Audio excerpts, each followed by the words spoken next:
Hello, people who live inside my computer.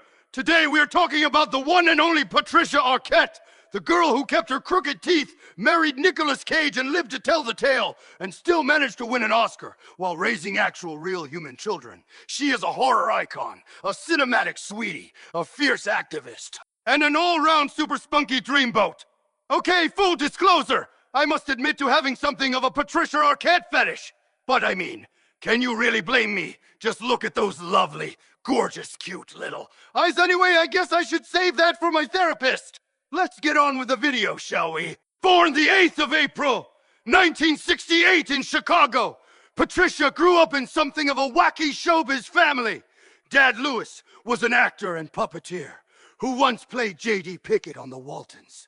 Mom Brenda was also an actor. She starred in several films during the early 60s. The Arquette kids, Rosanna, Alexis, Richmond, David, and little Patricia, basically grew up feral on a commune in rural Virginia before the whole circus moved to L.A. Her feature debut was A Nightmare on Elm Street 3, Dream Warriors in 1987. She played Kristen Parker, the Dream Warrior who actually had the guts to fight back. And ever since then, she has been invading my dreams at least twice a week. Anyway, that same year, she popped up in Pretty Smart and a television movie called Daddy. Moving away from the slasher flick scene and into more dramatic roles. In the early 90s, she dipped her precious little toe into the world of art house cinema, playing Dorothy in Sean Penn's The Indian Runner in 91, and starring alongside Liam Neeson in the John Madden film Ethan Frome in 93. Later in 1993, she gave us Alabama Whitman in True Romance, Quentin Tarantino's wildest fever dream of a screenplay.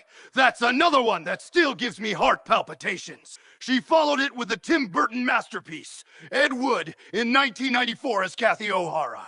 Johnny Depp's long-suffering girlfriend, and, well, if I ever come out as a cross-dresser, I just hope I have someone as lovely as her beside me. We could go shopping together, get our nails done, share makeup tips, do each other's hair.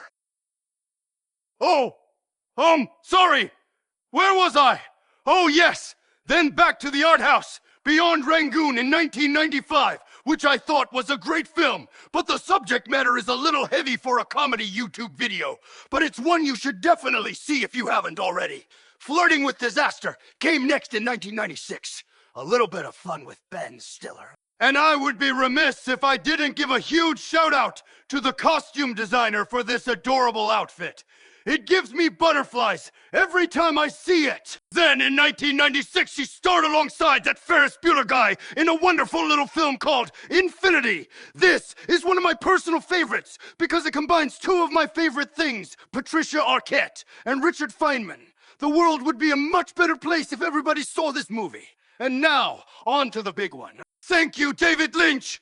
Thank you for those scenes. Oh yeah, you know the ones I mean. The ones in Lost Highway. I can't show them here because YouTube is more prudish than your mom, and it is absolutely terrified of the human body. But do yourself a favor and go watch Lost Highway, and then take a long cold shower afterwards. Her personal life got spicy too. She had son Enzo in 1989 with musician Paul Rossi.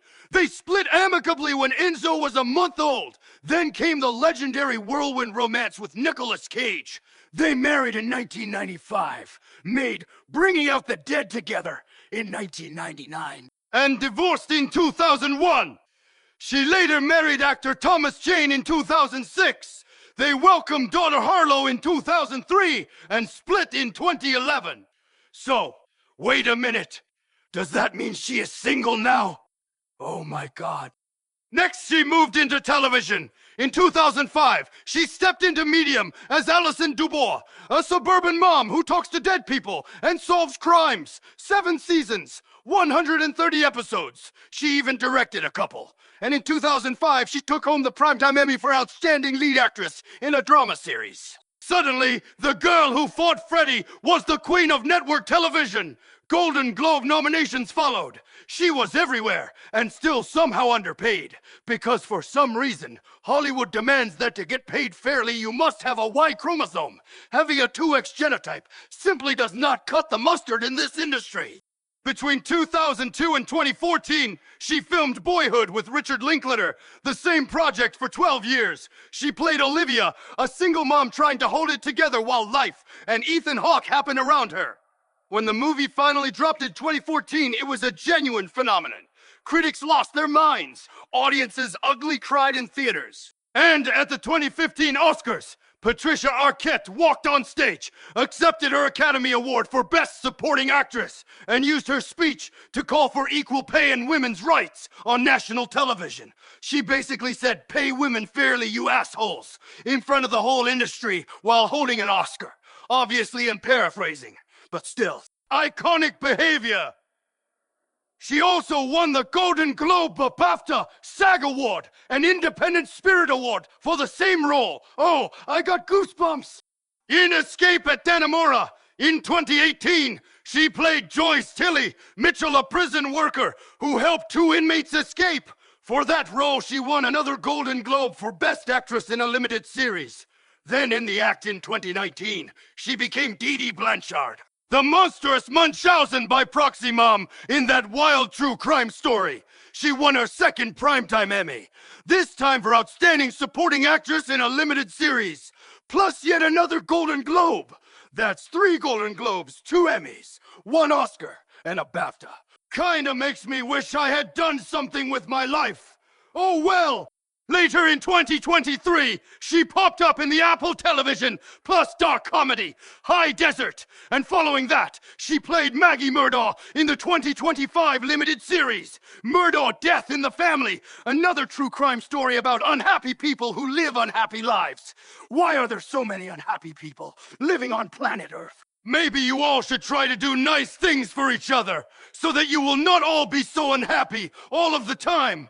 Oh wait, the lovely Patricia Arquette does indeed try to make your planet a happier place. After the 2010 Haiti earthquake, she co-founded Give Love to bring ecological sanitation and real infrastructure to communities that needed it. Also, she has been a vocal advocate for trans rights and supporting her sister Alexis, a talented trans actress and fierce spirit who tragically passed away in 2016. So here is the thing about Patricia Arquette. She never played the game the way Hollywood wanted. She kept her crooked teeth. She had kids young. She married the weird guy.